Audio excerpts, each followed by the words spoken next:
மனுஷன் எனக்கு என்ன செய்வான் என்று சொல்லலாமே. எபிரேயர் 13:6.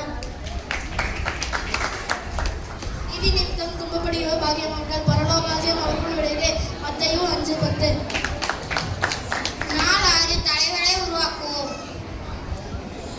எந்த மனுஷனும் மேலான அதிகாரம் உள்ளவர்களுக்கு கீழ்ப்படிய கடவன். ஏனென்றால் தேவனாலே அன்றி அதிகாரமும் இல்லை. உண்டாயிருக்கிற அதிகாரங்கள் தேவனாலே நியமிக்கப்பட்டிருக்கிறது. ரோமர் 13:1.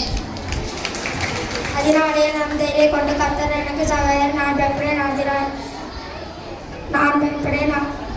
மனுஷன் எனக்கு என்ன செய்வான் என்று சொல்லலாமே. எபிரேயர் 13.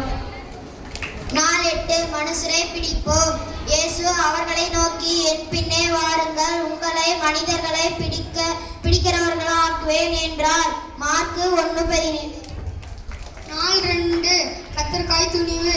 அதனாலே நாம் தைரியம் கொண்டு கர்த்தர் எனக்கு சகாயர், நான் பயப்படேன், மனுஷன் என்ன செய்வான் என்று சொல்லலாமே. எபிரேயர் 13:6. அடைக்கலாம் நீங்கள்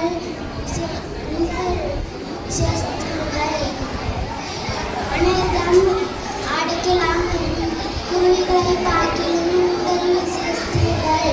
மத்தேயு 10:31. இவனுக்கு நீங்கள் எதை செய்தீர்களோ அதை எனக்கே செய்தீர்கள் என்று உங்களுக்கு மெய்யாகவே சொல்கிறேன். மத்தேயு 25:40. சொற்கள் அன்பானது. தேவனுக்கு வழிகள். கர்த்தருக்கு வழியை ஆயத்து பண்ணுங்கள், அவளுக்கு பாதைகளை செம்மை பண்ணுங்கள். மத்தேயு 3:3. அதனாலே நம் தைரியம் கொண்டு கர்த்தர் எனக்கு சகாயர், நான் பயப்படேன், மனுஷனை எனக்கு என்ன செய்வான் என்று சொல்லலாமே. எபிரேயர் 13. பிடித்திருங்கள், ஏனெனில் உங்கள் எதிராளியாகிய பிசாசானவன் எவனை விலகலாமா என்று வகை தேடி சுற்றித் திரிகிறான். 1 பேதுரு 5:8.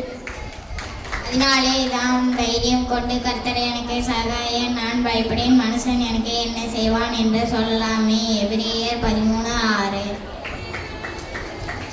கர்த்தருக்கு வழியை ஆயத்து பண்ணுங்கள், அவருக்கு சேவை பண்ணுங்கள். மத்தேயு 3:3. கர்த்தருக்கு வழியை ஆயத்துப்படுத்துங்கள், அவர் பாதைகளை சேவை பண்ணுங்கள். மத்தேயு 3:3.